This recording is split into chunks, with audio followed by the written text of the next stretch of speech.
Hey everybody, this is Rob Schneider. Okay, part 2 with Andrew Doyle, British comedian and Twitter sensation from his alter ego, Titania McGrath.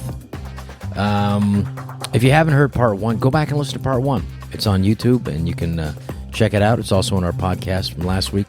Check that out and then listen to here part 2. You'll like it. We have a pretty good talk and he's got a lot of interesting things to say about what's happening in social media, and I hope you enjoy it too. All right, part 2 coming up.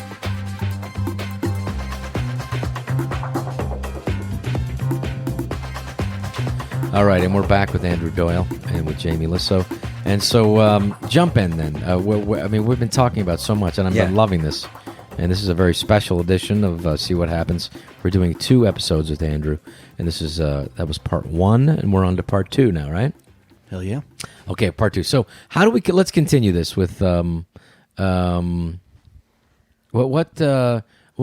you feel like it's turning, or do you feel like it's because I thought it had to have an apex, but interestingly, I thought the same way with the opposite of what the called liberalism, which was the conservative movement, which also, which to me was threatening to me in San Francisco, being a comedian of coming out of the '80s and hoping like this right wing thing kind of would stop, and it didn't. The conservatism thing, I I felt like what real liberalism, or like just an openness to the truth, whatever that is. Yeah.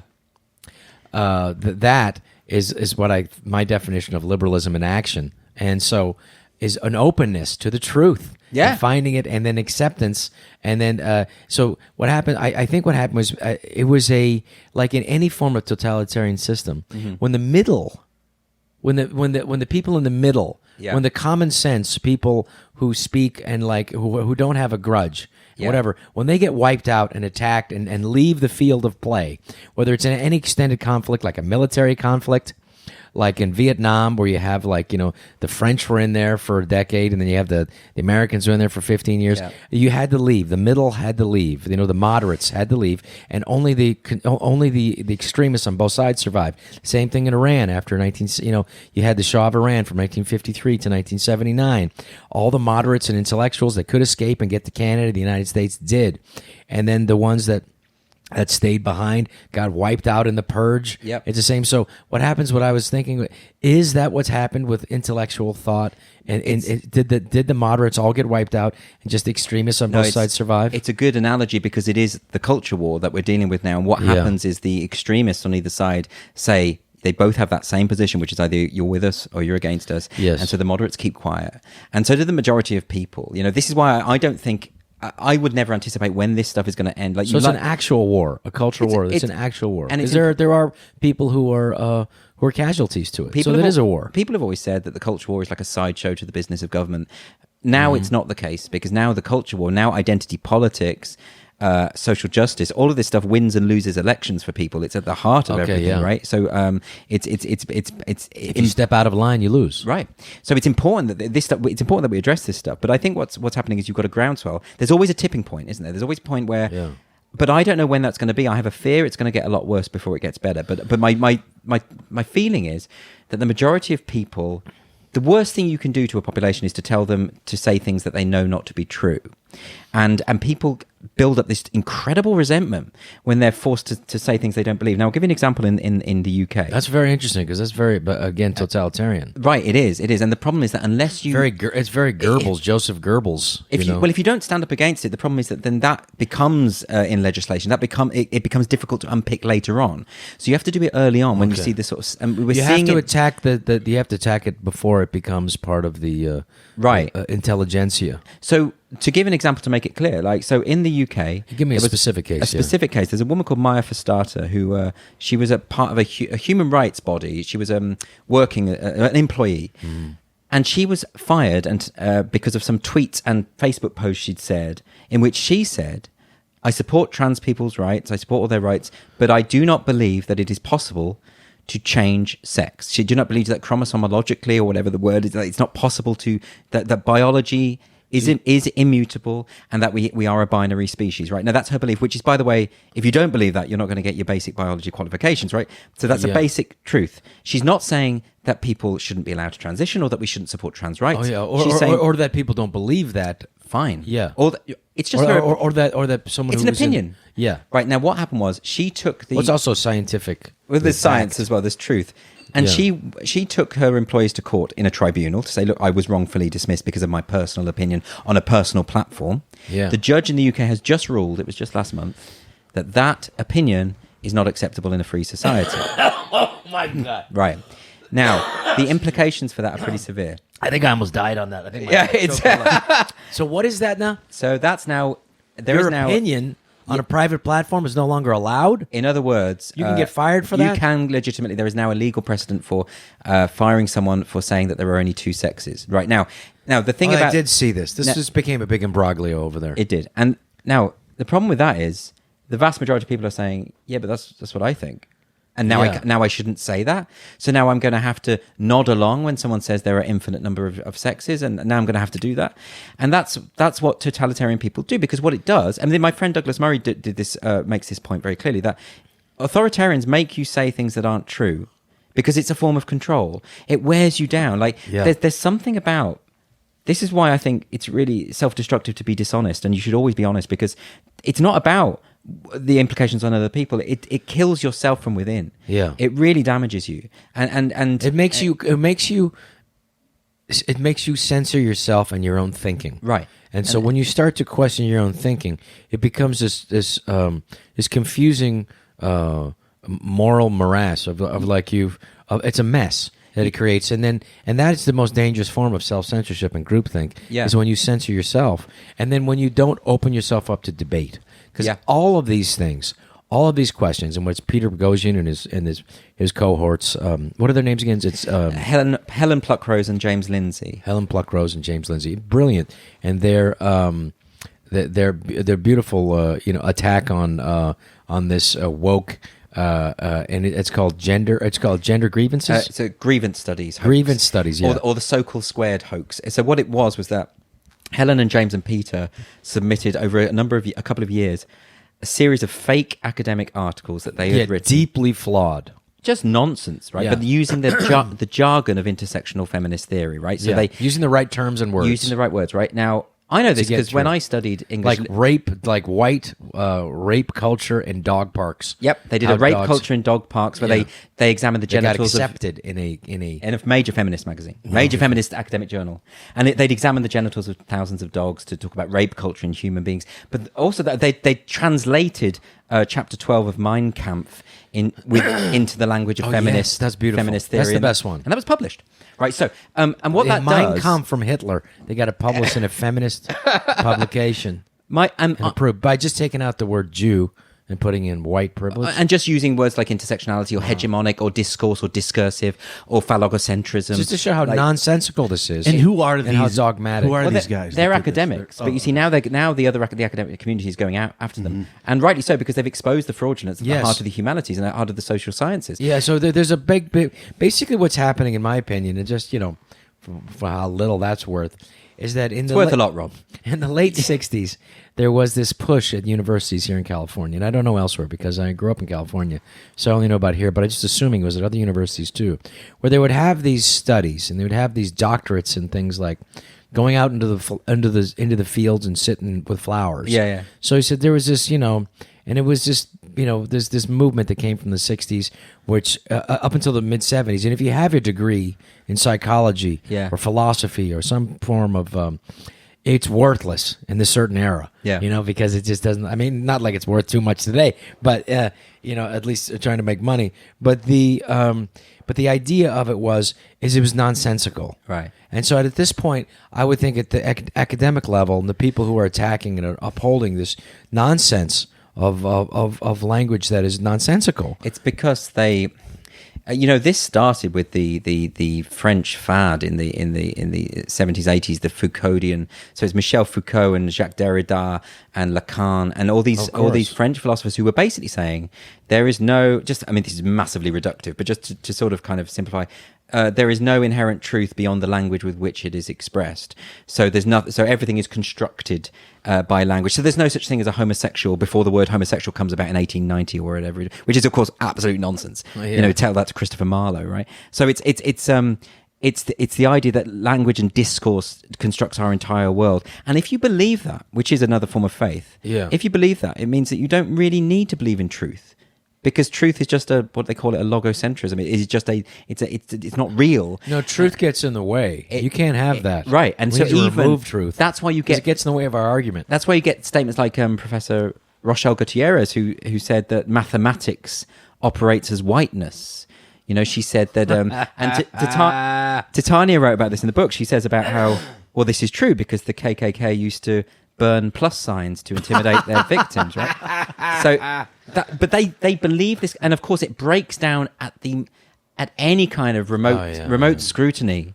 But that's why they have to create this esoteric language to support it, in the same way that any kind of religious text supports itself. It's all these academics quoting each other supportively to create this illusion of incontrovertibility. Yeah, but it's not. It's Emperor's New Clothes. It's built on a foundation of sand. But when does it collapse? Because you said it's going to get worse before it gets better. Because I did a movie out with my buddy Adam Sandler out in Boston, and we're in the epicenter. We're filming because it's a Halloween movie, so we're in the epicenter of the witch trials. And when you're making a movie, you have a lot of downtime. Yeah. So I was reading about it and watching about it, and what happened was these girls who got in trouble, these also 16, Greta Thunberg's age, got in trouble, and they were, instead of getting in trouble, they just said this, a witch made me do it. Who's the witch? And they just named this cleaning lady and this one who worked, and this was one nice woman who did nothing but help them their whole lives. Yeah. And it was like, no, the devil spoke to blah, blah, blah, blah, and then it was a procession of just burning people until finally... even that own very closed-minded society said, enough of this shit. Right. They got to stop this because they're just naming people. But it got to the one guy who was the last guy that they crushed. I forget his name because I can't think straight. Yeah. But he was being crushed, and they crushed him by stones. So they burned people. They crushed him by stones. The last stone, his last words were very famous. He said his last two words were, "One more." Yeah. Right. So fuck you. When in Salem, it was always the ones who questioned it that got burnt next. It was always the ones that said... it went against it. This is why people are so... This is why I'm getting all these threats and abuse and stuff, because I'm mocking... I'm saying... You're undermining it. Yeah, I'm undermining. So it's exposing, putting a light to it. And that's why people are afraid. Afraid to mock it, and afraid because they know that people, they'll go after them next. But even with Salem, even Massachusetts, there came a tipping point. It did, yeah. Where enough people...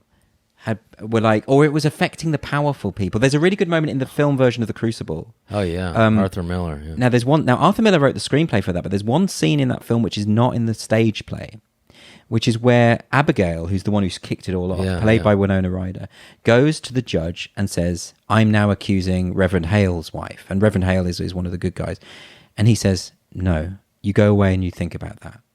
Right? And now that's a really interesting new scene, because what that is saying is the judge that changes the whole play. Because what that means is the judge knows she's not really seeing that wasn't in there. That wasn't in the original play. Okay, right? Because I did see the play on Broadway. It's not in the play. Okay. No. And that's a really interesting. Because what is that saying to you? It's saying that the authority figures recognized at some point that this wasn't real, and then but they'd waded in so far that they can't unpick it all. Because if they said it was bullshit at that point, it would expose the farce of it all. They've already hanged God knows how many people. Yeah, and so the same stakes apply now. If people are to say that there is something fundamentally wrong with this kind of witch hunt mentality which we are now experiencing, then what do you do retrospectively to all the people who've already gone down? I know, right? That's why it's difficult to combat, but that's why you also have to wait for that tipping point. You have to wait for the numbers. I know, it does. It's very, it seems like this form of groupthink. You can go back and call it tribalism. Yeah. You can call it religious fanaticism. You can call it, but it does have a. It's like everything. It has a cycle to it. Yeah, it does. And I'm just waiting for the apex, when the apex is going to come in. And I would just say that I guess when enough people decide to not react with it, because there's going to always be reactionaries. But it's just like when one of the leaders of this prohibition movement, she was a self-proclaimed nun, whatever, and it turned out, I'm sorry, I'm forgetting her name now. but like she finally was exposed as like, been married several times and had like God known how many abortions or whatever would finally come out. I don't know if I'm just putting that into the story or not. But I would Google that, but I don't want to do my search history. So anyway, when she was finally exposed for being this not person she said she was, she basically said, "Well, that's my story, and I'm sticking to it." Yeah, that was a very famous time and then finally Prohibition died. And and she was quickly forgotten, thrown to the dustbin of history. The way it happens is if people start to stick up for their friends when their friends are attacked, and without that fear of, well, they're going to come after me, which is a natural fear, but some people will have to go down in order for that to be achieved. But it reminds me of the it's about spreading the risk. If you think about what happened with Charlie Hebdo, the French satirical magazine, with the massacre, right? Yes. Now, what should have happened the day after? You just mentioned that was the French magazine in the very funny French magazine that makes fun of everything and everybody. Everything, yeah. And they were actually murdered by these two guys who came in and shot them up and killed like a dozen or Islamic extremists who came in. You can't make fun of, like, you can make fun of Jesus Christ, but you can't picture Muhammad or make a cartoon or critique Islam in any way because you can get murdered for that. That's what happened, and then they killed them specifically for the cartoons of Muhammad, and then. What should have happened the day after? What was really depressing is that week. It was the main news story in the world. Yeah. Obviously, a massacre of and there were people. There was a parade. There was people who stuck up. Well, there were all of the mainstream politicians were out there with signs saying "Je suis Charlie." Yeah. I am Charlie Hebdo. It was a lie, and the reason I say that is because the media, it is in the public interest for us to see those cartoons. It should have been republished in every magazine and every publication and every Twitter account and on every YouTube. Everyone should have posted them worldwide, right? Because it spreads the risk, right? But what happened was it was this half-faced thing of, we support you, but we don't want to also expose ourselves. And when you give into fear that way, you're creating and you're extending this intolerance. I mean, they were saying that you're breathing life into it. All of the news because it worked, didn't it? It worked. All of the news well, they no longer draw cartoons of Muhammad, right? But all the news outlets were saying, it's just an editorial decision that we don't want to publish this picture. I'm sorry, this is fundamentally important to the news story. Yeah. If you're not publishing the picture, then what good are you? You're not good. This isn't journalism. Yeah. And so everyone should have published it. And I actually feel it was a kind of ethical obligation to do so. Right. And I think they were derelict of that. And so this is what I mean about spreading the risk. When you see someone... I stand with you, but I'm protecting myself. Right. That's what they did. When the paella thing happened with you, everyone should have made your paella. Everyone should have done that. And I think it's just... look, I'm being flippant, but it's like when someone is fired for their opinion... very seriously, yeah. When someone's fired for their opinion... Yeah. When someone is prosecuted for making a joke video or making a joke...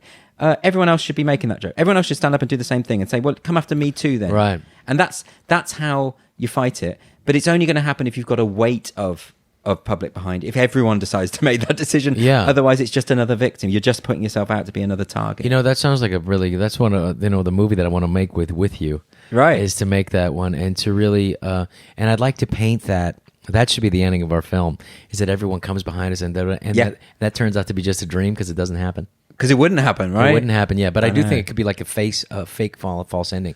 And I haven't finished the movie because I do want to do it with you. Well, let's do it because it's important. Well, I think you're the perfect person to make that with. But that Jamie actually worked on it with us and did a great job. So, kind of, what do you go from here? At a certain point, like we talked about during the break of Ricky Gervais's last. He was praised by every comedian of note and should be, because he just attacked. Like, not everyone. Some comedians went after him. I'm sure. Well, I didn't see that, but I'm sure that's in the UK. Yeah, yeah. But I like how he attacked Apple with the guy in Apple in the room, because they do. It's like there are these, and I talk about it in my stand-up act, not to great applause or great to big laughs, but sometimes people get into it.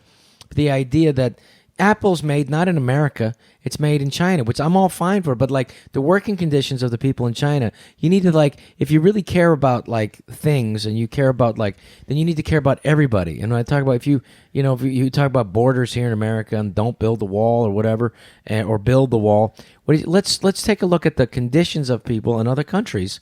Yeah. And go, maybe what's happening here and the purchase of your iPhone and the price of it and what's happening in the corporation is affecting these lives of people who make this stuff. And the conditions under Apple are such that They have dormitories near the factory, so people can just get up. You don't have to change clothes, take a shower, walk across, and you're in the factory. Yeah. And the conditions are so harsh that they actually have to put up. People jump off the dormitories to kill themselves. So much so that they put nets around these dormitories where they make the iPhones. That's an emotional roller coaster if you don't know about those nuts. Yeah. And so my joke was at the time that I talked about it, it's just like, can you imagine you can't even kill yourself over there? Imagine, I can't take this shit anymore. I don't make his iPhones. It's over. No more pain. Oh, fucking net. And it's like, okay, I'm sorry. You gotta go back to work That's now. horrible. But so what I say to people is like, well, I just think if you want to buy something, what the power is going to be. The power is going to be in the consumer, which is 70% of our economy in the United States is all our economy is consumer spending. So if the consumer starts to change their habits and insist on worker rights, insist on equal rights, insist on equal pay for women, on these products, and insist on a basic international human right for workers everywhere, or they're not going to buy those products, and those products will have to be made a certain way. And you have to wake up to that. But people, that's an idealism. You know what? That's never going to happen because the hypocrisy is so deep, right? So you've got these people tweeting. What they do is they tweet on the smartphones, which have been built by people who've been exploited in China, and they tweet out something about microaggressions. That's what they're angry about. And it's like, no, like if you are microaggression being like a, it's like if you say. Where are you from? That's a racist microaggression because you're implying that they're outsiders. Or if someone sneezes and you say God bless you, well, that's a microaggression to atheists. So it's no more applauding at Oxford, right? Hey, that's the Oxford Union recently voted that they won't. This is true. They won't have applause. No more applause at their events. They will have jazz hands, which is cultural appropriation, surely. But they're going to do this silent jazz hand thing. The reason is they say that the loud noise might trigger people who suffer from trauma, right? Wow. And again, it's that thing of at events they got to do jazz hands, right? A lot of my shows, I feel like they've all agreed no applause before I do that. Yeah, no, they're just it's a microaggression. So, I mean, why don't people in Oxford, one of the great universities of the world, with so many amazing, incredible thinkers have come through. I think Graham Chapman and Cleese. Yeah, they were Cambridge. They were Cambridge. Yeah. Okay. The other guys were Oxford. Was Michael Palin and probably rest his soul, Terry Jones, because they think this stuff matters, and like you say, like if you genuinely care about humanity and social justice, talk about those issues in China. Think internationally. You utterly pampered idiots, and that's what it is. They're just pampered. They're just privileged, and it's no coincidence that the most sort of woke kind of social justice stuff is at the universities where the kids are the richest. The kids have got the most. You see it at Yale. You see that awful video at Yale where all there was an email sent out by a professor saying that. Because there have been complaints about Halloween costumes being offensive, and that people were upset about the Halloween costumes because they were quite edgy, Yeah. And the students were up in arms about it. And this professor emailed out saying, "Look, it's not my place to police the Halloween costumes that kids want to wear." They surrounded him in the quad and they berated him and shouted at him and said, "This was the exact thing that this girl said." She screamed in his face. This is not about creating an intellectual space. You are meant to be creating a home here. You're meant to be creating, basically wrapping us in cotton wool and looking after us and infantilizing us, right? That's what they want. This is the opposite of rebellion. This is young people who want to be coddled. And it's the opposite of a learning environment. And it's not even the kids, which is an openness. No, it's not the kids that are the problem, right? It's the authorities, because what they should have said is, if you shout at a professor again, you're out. Don't you do that? That's not your place to do that. Yeah, it's the academy bend. It's the academia bending to it. Yeah, if you don't want to study here, get out. Just go. Yeah, grow up. It's the same thing with Peter Boghossian at is it Portland State? Is that he's at Portland State? Yeah. And Portland State and he's still under attack. And it is unbelievable to me that somebody who's an intellectual and he's the guy that should be teaching. He's the professor that should be taking over the whole school. But he's dangerous because he's saying we should listen to different opinions. He invited James Damore, who the guy was fired by YouTube, to talk about the issues, not even taking a stance on this. I know. And they smeared swastikas on his office door. I know. It's unbelievable. He's actually having a conversation. He's actually physically threatened. And it's affected his sleep, it's affected his work. He's had to defend, instead of just working in academia and teaching, he's had to defend himself under these attacks by Portland State. And it's unbelievable. Portland, again, is like, I love Portland, and I love the people there, and I love the audiences there, and you need to go to Portland because you will find...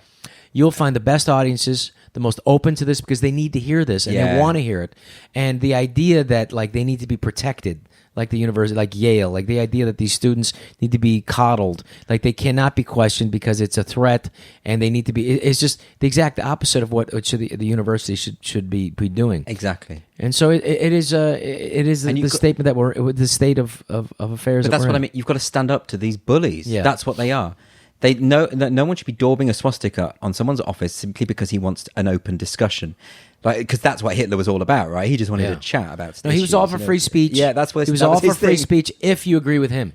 Right, exactly. Stalin was for free speech. So was Mao. If you agree with them, they're all for the free speech. Yeah. But the idea of an open society that has like a that is really the crux of a culture. Yeah. The base of the culture is a diversity of thought. It is an argument, and it is a form of using dissuasion, and it is questioning your dogma or whatever your basic belief system is. Yeah. For discourse, to exchange of ideas, and it's to soften it. It's not to attack each other, but it is to come to a place of truth, or come to a place of reason. Yeah. And that is under attack, and it is being lost. And I do think, like, that unfortunately in France, the moment was lost in the Hegbo, that after those people were murdered. Yeah. And I felt like if everybody stands up and really does, like you said, what a beautiful thing if they would have publicized that throughout the world. Yeah. And you must follow the Imam of Peace, right? Yeah. And I do think, like, because if you look at Christianity and if you look at the Old Testament, I did think that eventually they came to a place where there's like, okay, it's out homosexuals and stoned to death or whatever it says in the Old Testament. I do think that, like, in Christianity and Judaism, I think there's certain parts of the Old Testament they go, okay, that no longer applies. And I don't think, like, in fundamentalist Islam, that there has to be a questioning of these underlying tenets, and I think it's the Wahhabism, which is Saudi Arabian, pushing throughout the world, is still pushing this ancient, this intolerant form of this. Well, I mean, Christianity had a Reformation. That's the point. Yeah. We went through all of that. I say we, but it's and Islam hasn't had that. But the majority of Muslims hate this stuff too. Yeah. And that's why capitulating to the vicious Wahhabist minority. Yeah. And is in a sense smearing good Muslim people. Yes, and it is it is an attack on, and it is this is an Islamic form of an inquisition. And we're gonna have to take a little break, and then we'll come back to the second half of this.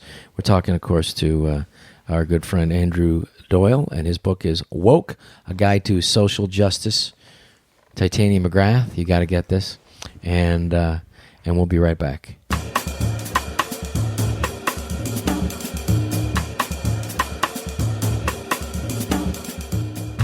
If you're listening to the podcast, we want you to know this is also available on YouTube.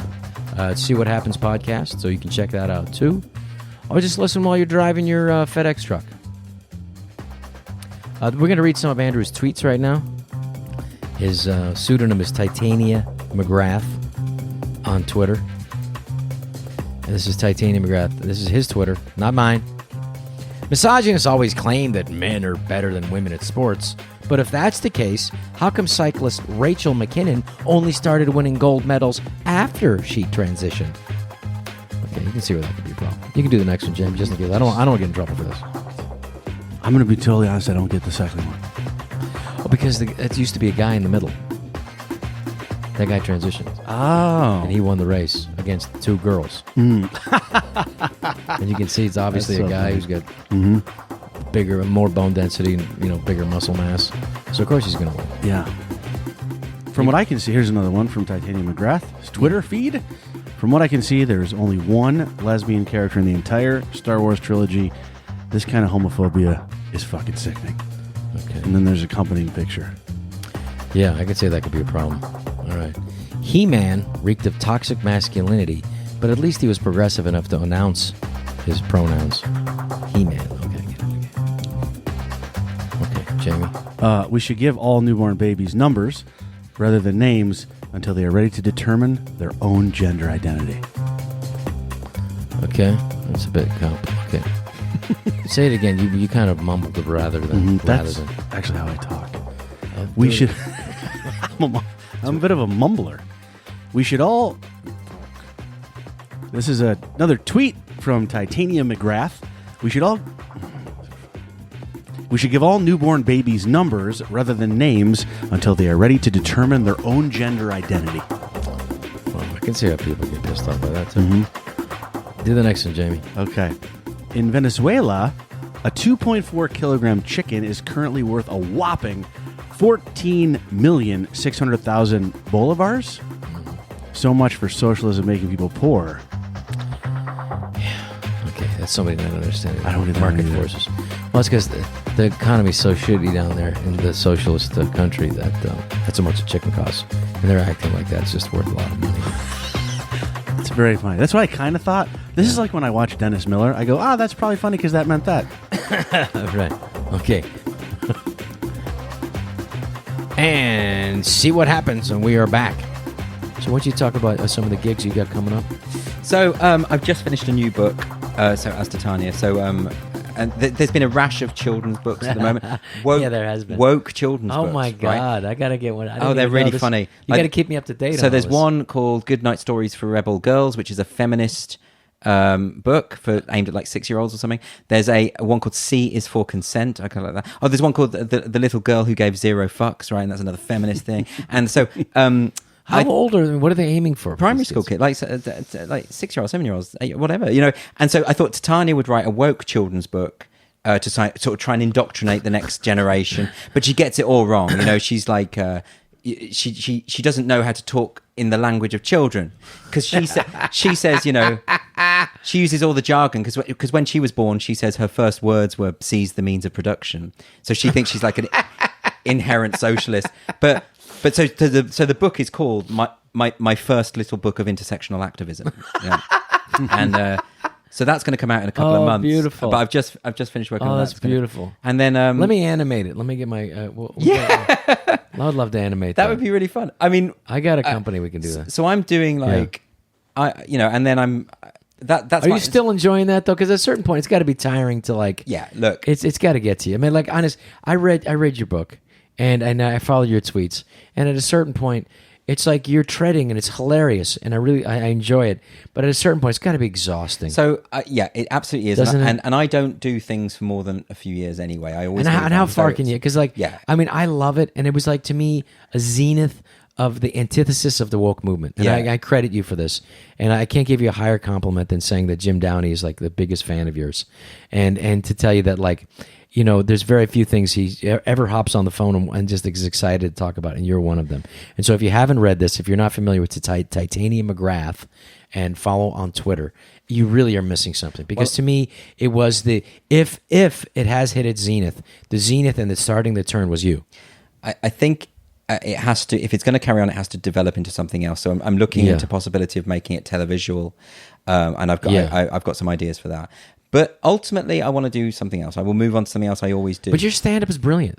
So I thought like what was great about this was to transition yourself as a stand-up yourself, and just they're going to embrace you here in America. They will. I mean, I'm telling you, we love British humor, and they also, but also just the the intellectualism that not always comes with British humor. I really love the fact that people like the esoteric, the best stuff comes over, but there's also stuff. There's like Benny Hill was the opposite of that was massive over here, right? Benny Hill was huge. Yes. So we just love British humor and the intellectual, wonderful anti-elitist elitism, which is Monty Python, which was an elitist form of making fun of elitism at the time, and just an absolute silliness was their key. John Cleese talked to me about like very specifically, silly is king. Yeah, well, you'll have like not elitism, not trying to correct things, but from them it was what was silliest was the highest form of humor. Absolutely. And I agree. That's been the king. And so I mean, so that anything that's just trying to wake people up or to do something, and the thing that the Titania McGrath, and when you're at your best, is like it's regurgitating their stuff and making it silly. Silly. I agree. And that's when it's the best. Yeah, I agree. It's the ones where sometimes I just put stuff out there that is just ridiculous because it just makes me laugh because it's so stupid. Yeah. And that is the stuff that is hilariously funny. Yeah. But still to tread in this. to tread down this is exhausting. Well, the only reason why I think it's going to still go on for a little bit is because the problem's still there. Yeah, like, yeah. It's and you need to bring it up here because this is going to be successful here. I'm telling you. Well, I mean, yeah, I hope so. I we'll see what happens with the children's book. I don't know if that's. I just think there was a lot of fun to write it. But I've just finished that. So that's a nice extension for it because what it really is, it's exposing it even more. Yeah, it's nice because she's put in like all her heroes. So chapter by chapter, it's all her big heroes like Alyssa Milano and or Brie Larson or Emmeline Pankhurst. So she does all the Mahatma Gandhi. So she does all the heroes. But then she's got like al-Baghdadi, the leader of ISIS. Because of course the Washington Post, when he died, they called him an austere religious scholar. Not a terrorist, mass murdering, genocidal maniac. Austere religious scholar because they're so woke. They don't want to go at a person of color, even if he's the head of ISIS. Well, have you read Kirsten Powers' The Silencing? No.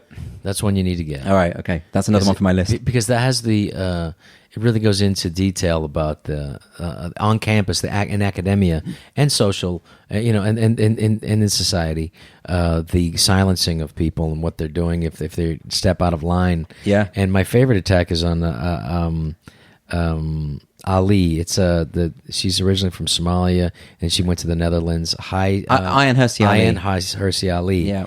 And if this is a woman who's like had female genitalia removed. Yeah. And then she absolutely. was like, she escaped that country, made it to the Netherlands, and just by the strength of her character and her spirit and genuinely courageous person. Yeah. She became a member of parliament. Yeah. And then actually Theo van Gogh was murdered because he did Theo van Gogh, the filmmaker. Yeah. And I think the great-grandson of a relation, from Van Gogh, and was murdered on the streets. Yeah. On a bicycle. He was riding his bicycle. Was murdered by an Islamic fundamentalist on the streets of Amsterdam. And they pinned a threat to him on to his the body, chest, to her, a threat against Ayaan Hirsi. And she had to leave this. She had to leave the country, which was at that time an extremely tolerant country. The most, the Netherlands having the most, the easiest form to for asylum seekers and for becoming a citizen there and for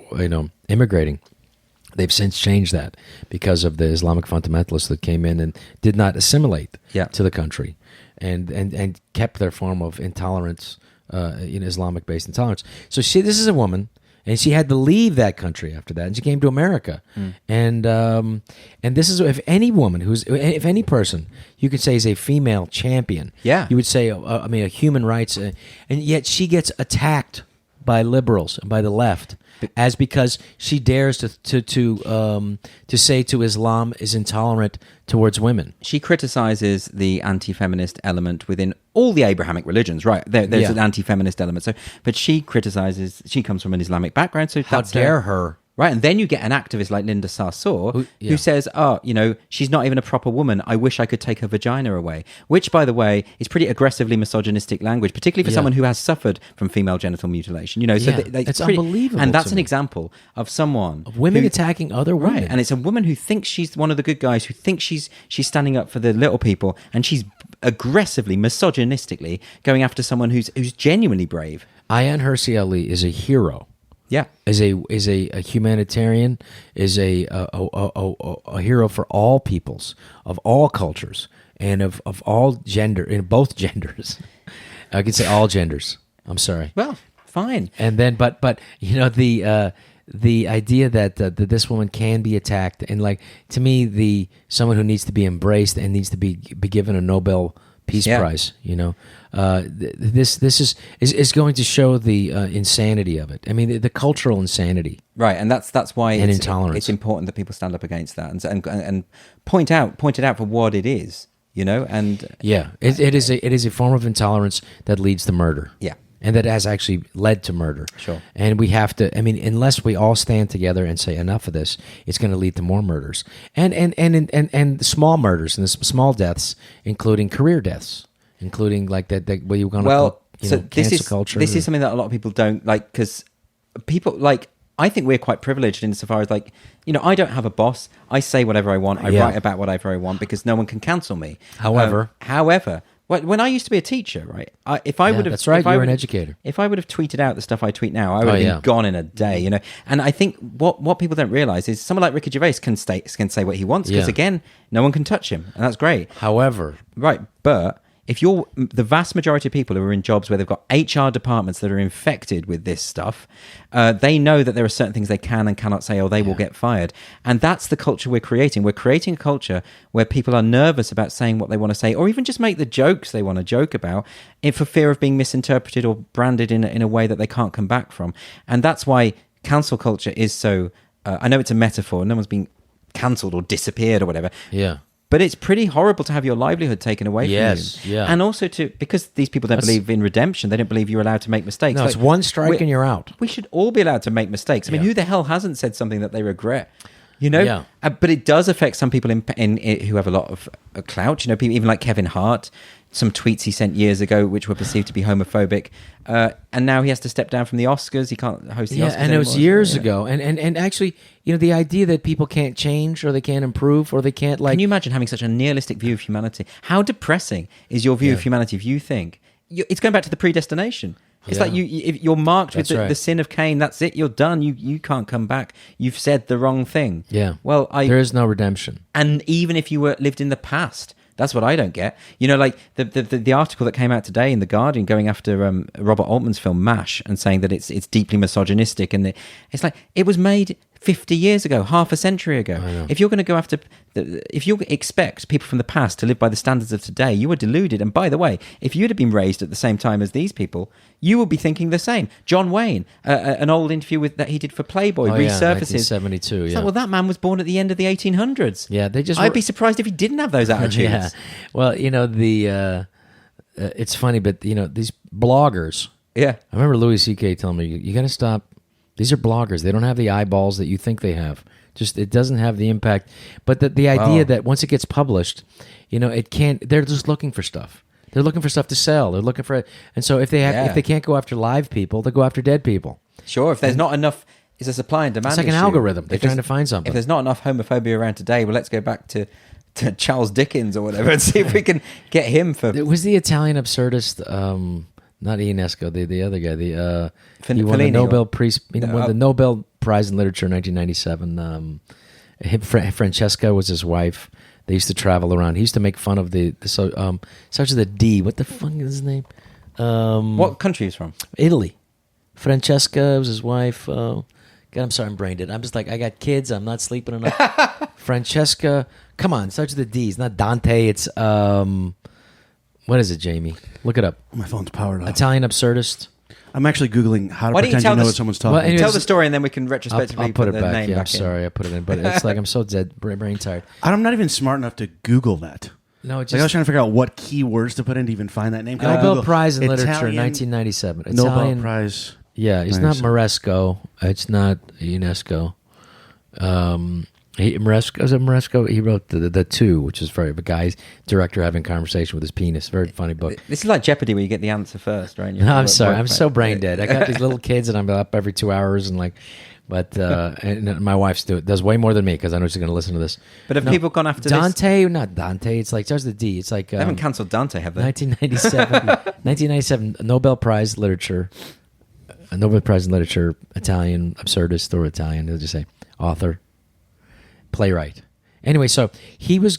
What happened was he was celebrated for making fun of society and just being brutal to society, and the aristocracy and the elite. Yeah. When he was performing for them on television, what's his name? Dario Fo? Dario Fo, sorry. Okay, sorry. yeah, of course, yeah. Killed by the right. fascists. Yes. Yeah. It was the accidental death of an anarchist. Yeah, that's right, yeah. There was an anarchist arrested, and then he fell out of a window in 1977. He was being interrogated. Oh, he accidentally fell out of a window. It's like, Right. what? Yeah. And so he wrote the play, of course, The Accidental Death of an Anarchist.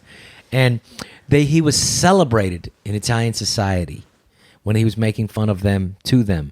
Yeah. What he realized became a threat to them was when he went to perform for poor people Right. in union halls, Yeah, in little town halls, and little places for the people, for the, quote, peasants. that's when he became a threat, and that's when he became ostracized. Right. When he was attacking them to the very people who were who were really being punished by this aristocratic society that was elitist in form. And these are when he was doing it for the little people. Yeah. That's when he became ostracized, and he realized that's what he needed to do. Because that was his audience. Why is he performing to these people and entertaining them when they're not going to change and they're part of the problem? It's interesting because in the UK, whenever the press or people have gone after comedians for making certain jokes, it's the ones that have predominantly working class audiences. That's what they're worried about, right? Yeah. So like, you got to stop this guy. Someone like Jimmy Carr who tells jokes about rape and things like that to a predominantly middle class audience. That's fine. They understand it's a joke. Yeah. There was a guy called Dapper Laughs who did who did jokes like that, but he was a right geezer, and all of his fans were working class geezers, and of course they had to cancel. So there was a petition by comedians saying that this series has to be cancelled. So they pulled the TV series, and what it really is they don't trust working class people to understand the difference between a joke and real life. It's a snobbery, right? What it is, they have to come in and protect these people because they can't protect themselves. Right, exactly. We have to step in, but it's funny what you say for about their own good. And if we want to cleanse the past, if we want to go back to all comedy and art and stuff that's happened before, and that is what people want to do. Yeah. They want to say that these sort of things aren't even. It's book burning, isn't it? It is. I mean, even like it's reappraisals of old things and saying that these things are no longer acceptable, and not acknowledge it's from a 21st century. Yeah. I mean, I even had it when I was skewed mentality. When I was a teacher, I was teaching The Age of Innocence by Edith Wharton, and who's the character in that? Is a very obese woman, Mrs. I can't remember her name. Begins with M. I can't remember any name. And but yes, one of the kids in the sixth form kids said to me, "This is fat shaming. You shouldn't be teaching us this. This is fat shaming." And wow. And I think partly the depiction of this woman is funny. Like she's described as sort of a billowing volcano of blubber, and it is fat shaming, but that could be quite funny if in the right hands. The idea there was this woman that got yes. I mean the fact of the matter is there's humor in everything. Yeah, and there's also a potential outrage in everything, and it's up to what you bring to it and what you decide to. But the idea is to not decide for other people. Right, exactly, and it can reach absurd level. You saw the New York Times, didn't you? Write that article about Mary Poppins and how Mary Poppins is racist because there's a scene where she gets chimney soot on her face, and that's like blackface, and so therefore she's got chimney soot on her face. Oh, we had it recently, right? You know the movie Cats, the musical Cats, right? Yeah. There's a mixed race actor plays the white cat, and so there were all these newspaper articles in the UK saying that she's been whitewashed. They've turned the black actor into a white cat, and I'm like. Yeah, they've also turned her into a cat. Like it's it not. Seems to be a bigger problem here. It's not. There's an animal of. It use your imagination, you imbecile. It's not racist. Yeah, there's other issues. There's an animal appropriation here, and that's what I mean. Species appropriation. Speciesism is a thing. People talk about speciesism, and you kind of think, right. This is what I said when I said earlier about. Stop making anti-racist causes look stupid. That's it right there. So, save it. Save the word racism for actual racism. Not actual racism. Because otherwise you dilute it and you do. And the real issue, like in the United States, as so eloquently uttered by Dr. Martin Luther King Jr., was that it's like, the thing is, it's generational poverty. Yeah. What you have is like tens of millions of people in America for generations that have been in abject poverty and have not been allowed to leave that. And so therefore, if the trappings of freedom and the gifts of freedom are not bestowed into this community, then they don't have the same freedom as everybody else. And so the idea that, like, when he talks about what he talked about in 1967 was that these European immigrant farmers in the 19th century were given land as we started to kick the Indians off and take, this is yours, and that was not afforded to people of color. This is not afforded to African Americans. So they were not, and I don't know if Lincoln would have made a difference. I would have hoped if he wasn't murdered that there would have been a some form of, at least he would not have punished the South as much as what did happen. But like that idea, and so you had like this generational poverty that still moves, and that's the real. If you're going to talk about societal racism, that's really what they're talking about. These people who are not been given the same opportunities, and I think that's what needs to be addressed. And like the idea, and like Dr. King said, it's easy to say, well, just pull up your bootstraps. That's easy for a guy with boots to say, but a guy to say that to somebody who doesn't have any boots. If you're in a Cabrini Green or something in Chicago, and you're like that level of poverty, I mean, I've been through there, and so the degradation. Me too. It's all very well to say everyone who works hardest gets rewarded in society. I'm sorry, if you come from that background, odds are stacked well against your favor, and there is a racial element to that. But what you shouldn't be saying is what you should be focusing on there is the poverty as well as the racial element, not just the racial element, because look, it was going to be no consolation to those people to have a black president in the White House. You can't say we've solved racism because Obama's in the White House. Like, they don't. No, what that was an easy way to say, "Oh, we're dealing with it," when we're not really dealing with it. Well, the lives of poor black Americans got worse under Obama's tenure. So, that's a fact. So that is a fact. And I think, like, until we really address this, I think America really needs to address the fact of extreme poverty. And it's still not being addressed under this administration, and it won't be under the next until we realize that we have to deal with poverty and generational poverty. I have to say, that's something I do find shocking when I'm here, when I see the extent of the poverty divide. We have it in the UK, but not to this extent. You're talking about, in the under the Reagan administration, in California first. Yeah. He was governor of California. We had dismantling of money for the people who, if you don't have a political action group, if you're not active, they're going to take away your funding and you're going to have no power. You know what I'm saying? Yeah. So until gay rights became active, where they become like, hey, listen, these are a group of people who will vote you out, blah, blah, blah. Until that became, literally in California, which is very progressive, they still voted against gay marriage. They still voted against in 2008. That's not that long ago. Yeah. They voted, and the state Supreme Court, to their credit, said, no, that's unconstitutional. And so that they overruled the vote. So I'm saying that it can still be abused. You have to have, like, it's always going to be under attack until you do it. So you're asking people to prioritize correctly, right? This is the thing, and focus on the things that really matter. Yeah. And not be distracted by these frivolous issues. And a lot of them are frivolous. I'm sorry, whether Mary Poppins is racist or not is a frivolous concern. No. When you've got actual endemic poverty. We had this dismantling of places where they had mental issues, where they had these people who were like, all these clinics for people who were psychiatric wards and places where people could get some sort of help, some sort of relief, were closed because they had no one to fight for them. Yeah. And so you had an explosion of homelessness that happened. Right. So we have some real, mental illness in America that has not being really dealt with. And that doesn't cover all of the homelessness, because there's also part of, like, trying to buy a home in California, forget about it. It means the price of homes. So you have these cultural ills, and that's why socialism, I'm not against socialism. Socialism is taxation. But that's why this social justice isn't left-wing. Being left-wing is about class. It's about poverty. Yes. It's about bringing people up and helping them.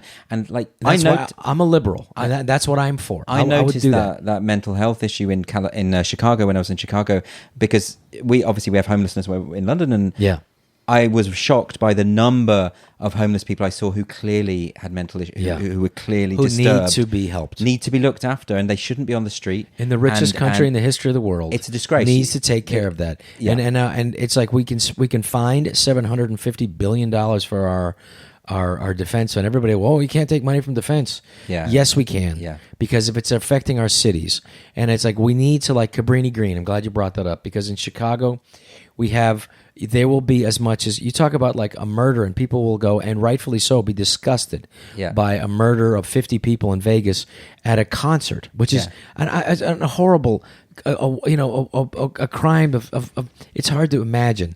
But at the same time, you'll have 50 people killed in a weekend in Chicago, and it doesn't get the same press because these are poor people. I didn't know this. I was in Chicago 2 years ago, and I was there, and over the weekend there was a news report, and they said, I think it was Halloween weekend, so something like 70, 75 people have been shot dead in Chicago.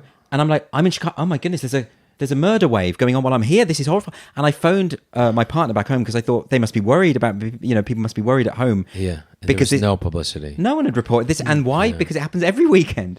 It does. And I couldn't... Not to those quite numbers, but yes. No, that was a particularly egregious... You have 24 shootings, and you'll have a bunch of... And it'll be children that'll be in the way. It's teenagers, it's women, people... Yeah. So, I mean, in my opinion, what you do... I mean, if I was... hopefully no one will ever put me in charge, but if I was, I would call the National Guard in every block, and I would also say, let's close this, let's find new housing for you, because this obviously doesn't work anymore. Yeah.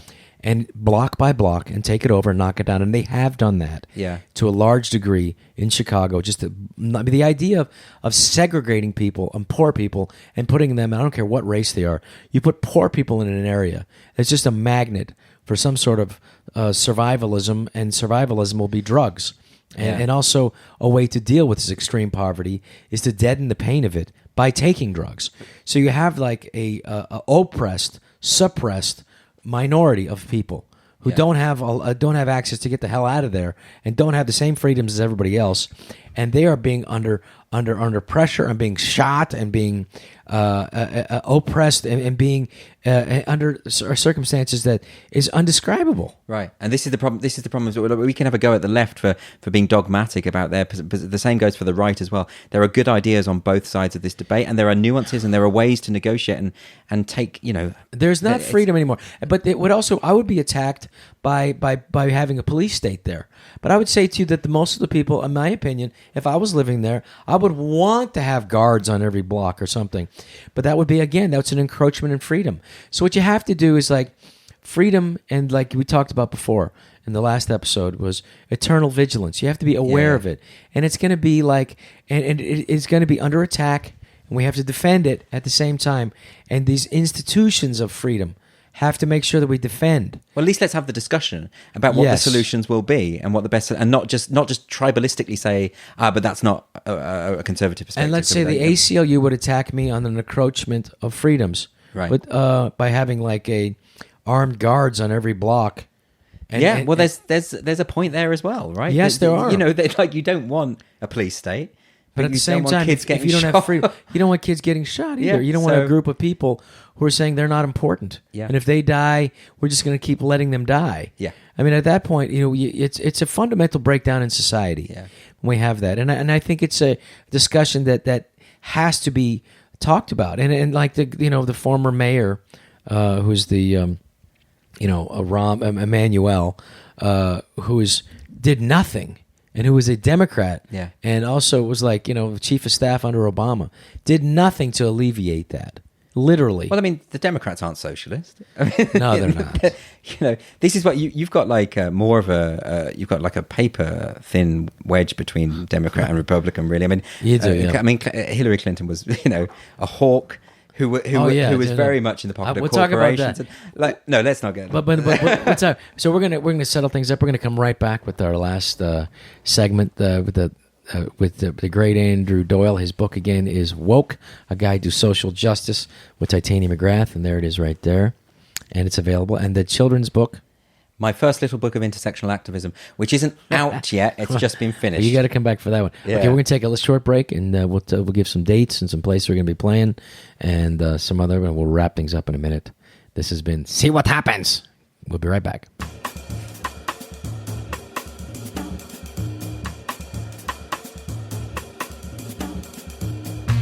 Okay, let's give some dates up on what we're doing. I'm going to be Tampa. La Jolla. Wait a minute. La Jolla on Wednesday.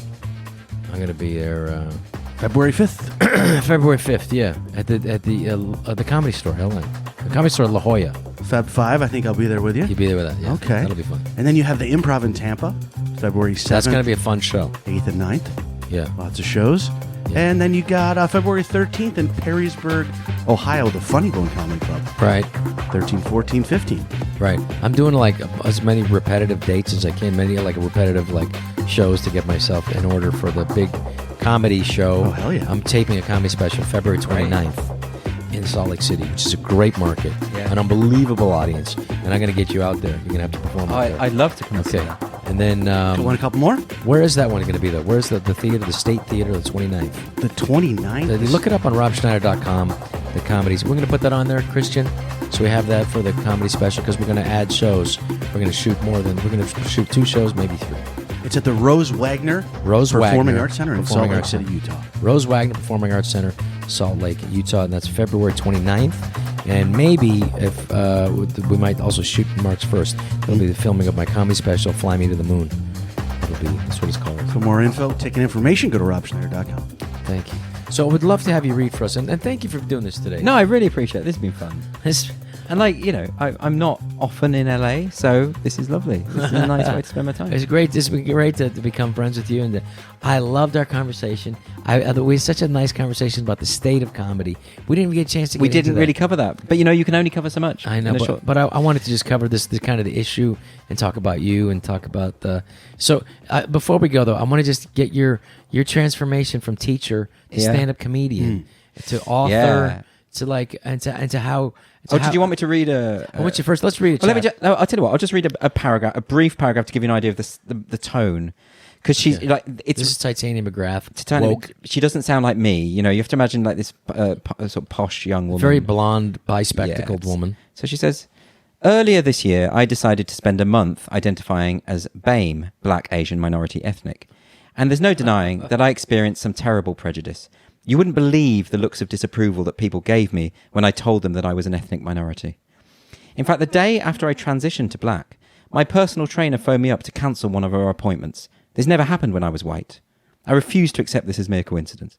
You get the gist. Right? This is the sort of thing she does, right? So, and she just sees oppression everywhere. That's what the book is. It's her talking about her own. But even her own cultural brainwashing makes you realize that I better be careful because maybe I am doing something wrong. Mm-hmm. Right. Yeah. My rational thinking I have to question my own rational logic because maybe I've done something wrong my whole life. Yeah. Isn't that kind of undermining the whole idea of language? Yeah. And logic. I know. And being rational. And being a good person, frankly. Right. And the truth is, of course, most people are good people. Yes. That is really the sad, boring truth of it. Really right? is. And so when you try and they're flawed too. Yeah, flawed and all the rest of it, and getting things wrong and everything. And they'll admit it if you confront them about it. They'll probably admit it. It's that like Titania expects ideological purity, right? Oh yeah. You shouldn't get anything wrong, and you should never make mistakes because she doesn't. But of course she does, and she's sort of because she has prejudices that hopefully come through in the book. She has. She's a bit racist, because she makes assumptions about people by their race. But of course, yes. And that's another interesting thing. When I make a joke that reveals her racism, I'm making a comment about the racialized thinking of the social justice movement. Yeah. But then I get tweets saying, "Oh, that's a racist joke," and I'm like, it's the opposite of what you think. Yeah. I'm mocking racism, right? So there was one of the ones I got a lot of complaints about. Can I say what the joke was? So there was a famous guy in America, I can't remember his name. He tweeted about how pleased he was because there was a black Santa Claus, an actor was cast as a black Santa Claus. Right. And so she said, "This is so racist. I can't believe they've cast a black actor to play Santa Claus just because he breaks into people's houses at night." Now, that's beautiful. Right now, so obviously, but I just have to explain this because I got so much hate for this. Yeah. But obviously, the joke is that she's tried to be anti-racist and has said and revealed her own racism. Yeah. That's the joke. It's an anti-racist joke. Right. But you're asking people to think. I'm asking people to think, right? Also, people you're asking people to suspend their own self-judgment. Right. Okay. That's very hard. I'm not just saying black people cause crime. Why the hell would I say that? It's the opposite of what I think. I'm not a racist. So when I got all these people, and the thing is, explaining a joke is the most boring thing in the world, and you don't want to have to do it. And suddenly I feel like I have to, and suddenly I feel like... Well, the idea that comedy is for everyone, in a sense of, if you try to make... You perform. Like, I did some beautiful theaters last week, and I just remember, not everybody... 10 people walked out of this theater in Wall Street, and it was packed, and it was sold out. And I got to... Not bragging, but everybody else, they stood up at the end, which is a pretty good sign. But, some people walked up because I believe that I was just... getting them, they weren't comfortable with a particular place they were going. So the idea that everyone's going to all laugh all at the same thing, all about the same thing, to all the same level, it's just not reality. The thing is, you're trying to make people laugh, but you have to try to make them laugh by challenging them And everyone's got different boundaries. Yeah, and the thing is, and the idea of there's a line. It's not. It's like a tide. It goes in and waves, and some people, you're at a certain level and they're not. But the idea, if you don't challenge them, if you don't question them, and if you make assumptions on their behalf to protect them, then I don't think it's not interesting. Certainly isn't art, or isn't art at a place which is interesting because it's not dealing with what's happening. I think art does need to be current. Yeah. And it needs to be questioned the certain societal norms or societal acceptances and unacceptances at that particular time. Another to have this thing that's overused, relevance, that word to be overused, because it's also used to attack people. He's not relevant. Sure. You have to be able to.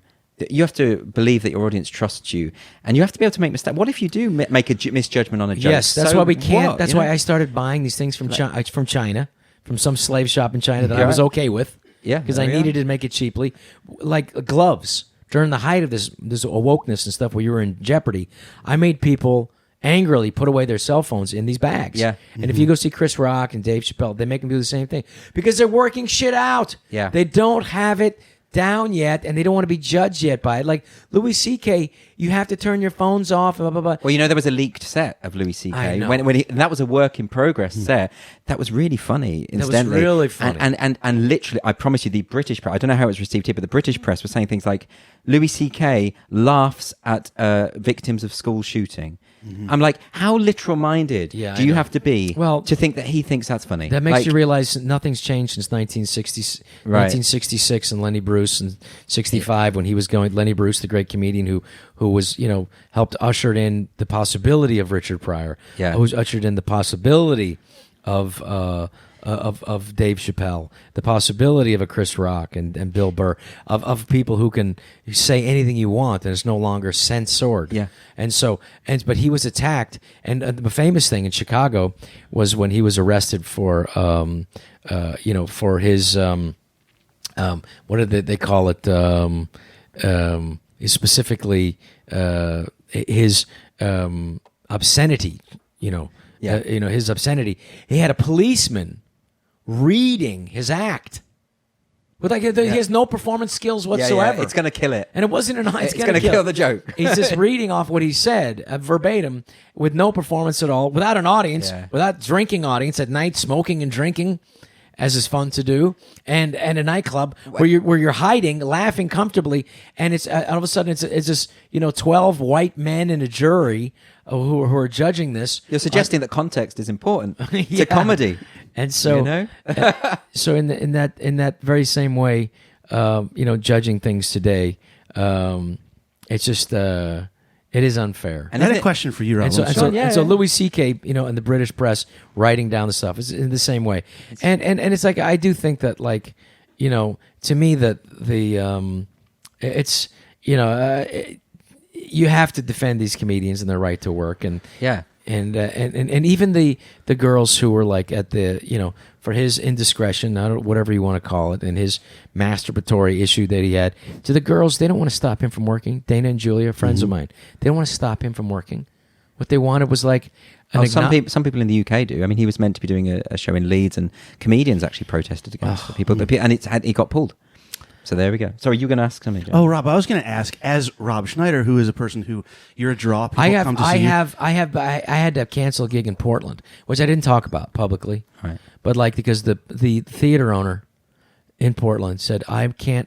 Who's going to pay the $10,000 for the extra security and the bomb dogs? They always say that, though. The bomb dogs as a way to kick me out. What? Why? In Portland, because not a lot, but several people made bomb threats. Holy shit! At the theater, knowing that they would have to get bomb dogs, and that's just there's a certain protocol that happens when you get a bomb threat, and then there's got to be bomb dogs and extra security, and that's another $10,000. And then they'd say, "Well, you have to pay for it," and so then he had to cancel the gig. Damn, that's how they. This has happened on university campuses with the no platform. There's been a pushback against no platforming. So what they do now is they say, "Yeah, but the security cost is going to be too high." Yeah. So I don't trust. That's the way to get. That's the way to get rid of free speech. Right, exactly. You can't afford it. And why are people doing this anyway? Why are people threatening? What are you threatening? It's jokes. It's someone telling it. If you don't like it, don't buy a ticket. Simple. Job done. End of story. It's over. Yeah, I was going to say, do you feel like you have more leeway because the people coming to see you know who you are, or less leeway because the people coming to see you. People coming to see me. I mean, I will remember, like, it's cyclical. This is cyclical. However, it's more international and less regional. No, because now what you have is you have the ability to censor somebody in America, and then it gets transferred over to England, and it gets transferred to all the because and Germany and Italy or whatever, because of social media. Now it can go worldwide. Whereas, like, if you take a comedian like who was banned, he even had a thing back in the 80s. The great comedian Screamer.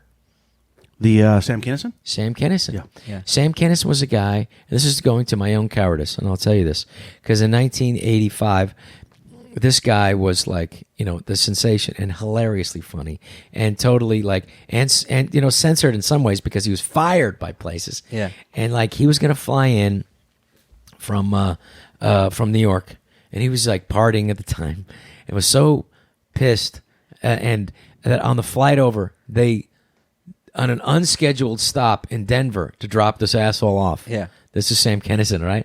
So he missed, and then he took another flight, and then by the time he landed in San Francisco to work Cobb's, he was, he was fired because everyone had gone home by that point. And like, so he was fired from his gig.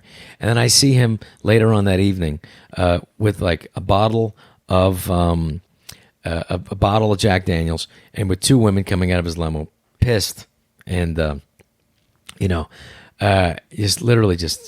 pissed, two sheets to the wind, and walking into this other comedy club that didn't fire him, and just to do a set, and it was uproariously hilarious. Okay, and like, and so talking about the club owner of the other club, and it was like one of the funniest things I'd ever heard. And he's talking about, the club owner who I won't mention. He lets us. This is how cheap this motherfucker is. He lets us stay.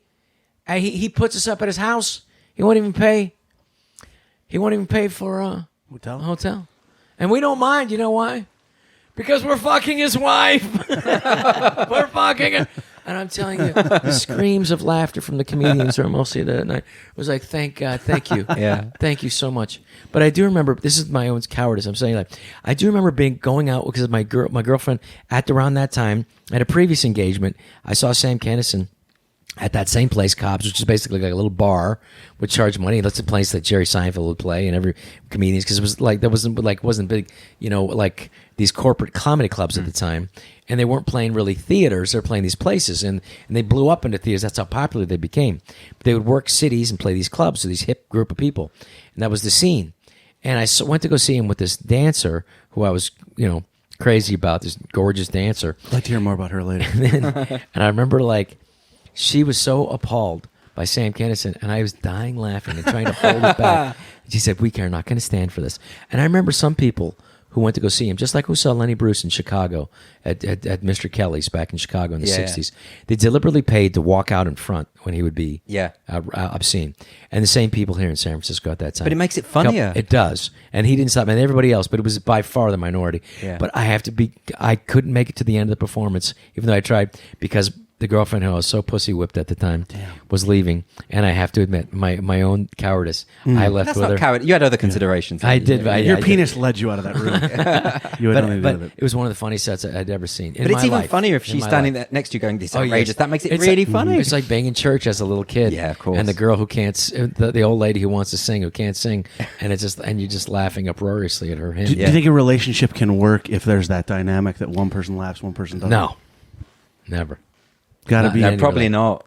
No. So, but this has been marvelous, and you have to come back and do another one. Yeah, I'd love to. Just we have to, before you go though. You have to tell us your trajectory between teacher to stand-up comic, to author, and just and give it to us, because it's such a fascinating story. Well, I mean, it's initially I was going to be an academic. I was studying for a doctorate at Oxford, and I did my doctorate, and I was a part-time lecturer there, and I realized at Oxford, and I realized I was stuck in these ancient libraries by myself, going mad, and I thought, I can't do this. So I moved to London. I was writing these sort of little plays and comedy sketches in London, and this elderly woman turned up and at one of the plays, she said, "Come and live with me, and I'll pay your rent. You just stay with me and write. It's like having a patron." And it was great. And so I did that until I ran out of money, and then I realized I had no qualifications other than teaching. So I went into secondary school teaching. Yeah. In a boarding school, a really weird boarding school in the middle of the countryside. And I started doing stand-up at the same time. So I would work all day, and then I'd get the train into London, do a gig for no money, come back really late, get up really early, and because it was a boarding school, I had to wake the kids up at like 6 a.m. So I was constantly tired, and I was constantly doing this double life. And then it got bad because the kids started searching for me on the internet and realizing that I was a stand-up, and they would write my jokes on the board, or I'd come into the class and they printed out reviews of my shows, and complaints came in from parents who were angry about the nature of my material. They did you a favor. And they did. But when I started earning enough money as stand-up, I went part-time as a teacher. Yeah. And then eventually I was earning enough to take the plunge, and it was a risk, and I made myself very poor for a long time, but I just scraped by on gigs basically, and that's how I did it. But it's I don't think ultimately teaching and stand-up are compatible. But do you think like that, because the turnaround, because the British comedy scene has not fully embraced you yet, and they should.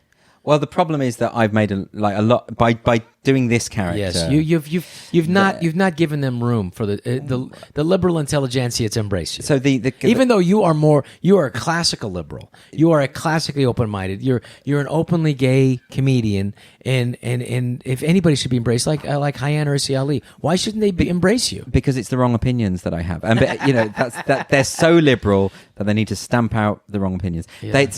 And the comedy scene in England, unfortunately, I mean, I have a lot of great comedian friends, and there are some, but a lot of them incredibly good comedy. But exactly. But there is a definite homogeneity when it comes to political stance and political opinion and stuff, and it's a stagnation, and they don't. And it's really interesting. So friends of mine on the comedy stage, they'll say to me in private, "I really love what you're doing, and it's so funny."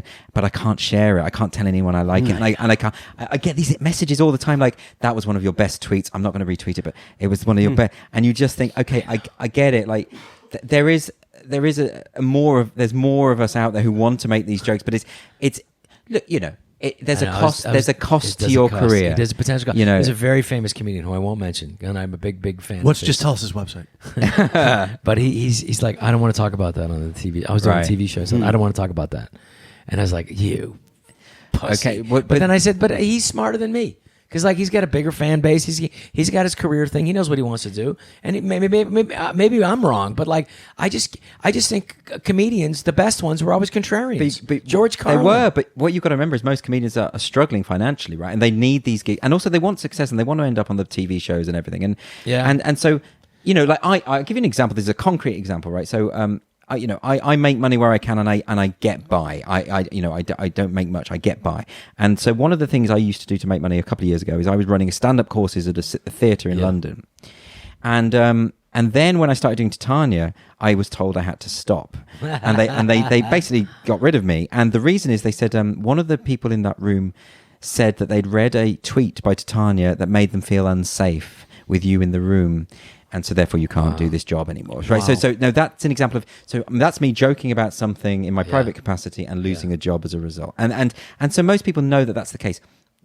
I am aware that a lot of people hate me now for mocking this thing, for mocking this phenomenon, and I've lost friends over it. I've had one friend screaming at me in a pub, calling me a Nazi, and all this sort of stuff. And you think, well, but I am at that point now where I know that to be dishonest about my viewpoint, I don't feel I can keep it in.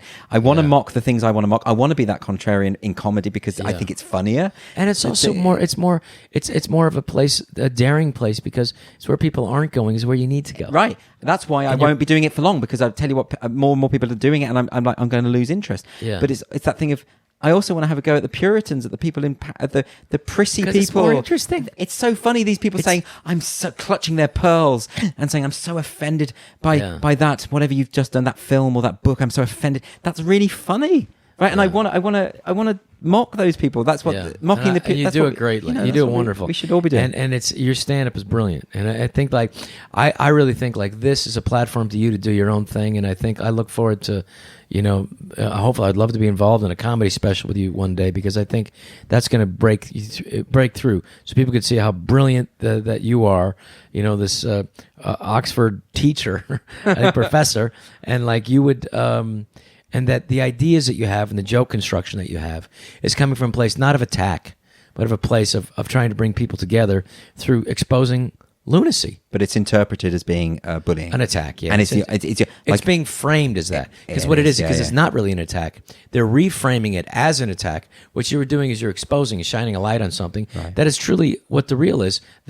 You're shining a light on a form of oppression in the guise of tolerance. That's exactly what it is. Well, that's what I think it is. You know? That's what it is. That's what it I know, but even there, you have to protect. Like, well, that's what I think it is. That is what it is. It is what it is. It is what it is. It's just unfortunately, until people wake up and become really woke. Yeah, they should read your book, Woke, by Titania McGrath, A Guide to Social Justice. And do you have a website where people can come visit you? andrewdoyle.co.uk. Okay. Or I'm on Twitter and all of that stuff. So you see Titania McGrath, and do you also have a Twitter account under your own? Yeah, my Twitter account is andrewdoyle_com, and Titania is Titania McGrath. Okay, this is a special double show that we've been able to do, 2 shows. Yeah. Thank you so much for that. And any closing comments from you, Mr. Lissow? Just for me, I want to say I'm a huge fan of just the British accent to the point where when you said some actors get by because of maybe the way they talk or something, it just occurred to me when you said that I don't even know if my therapist is good or just British. Yeah. Because I feel like when she I'm like, I've been paying for months, nothing's been happening, but I think, I'm not even kidding. It implies authority that might not, it might not be there. That's what it is, and I think that has a lot to do with it. Well, and she's hot. Thank you so much. Thank you so much for coming out and for doing this, and I've been looking forward to having this, and I enjoy, I swear, you're one of the few people that ever, it's like, not to exclude Jamie, I love my buddy, but like, when we have conversations, it's one of those things like, oh my God, I want to tape this. Right. I love this. So this has just been one chapter. You have to come back and we have to talk about specifics of comedy and like what we think is what's happening in comedy. Yeah. So we'll wrap things up. Rob told me when he talks to me, he feels like he wants to turn off the recorder. Oh, I love you, buddy. You're brilliant.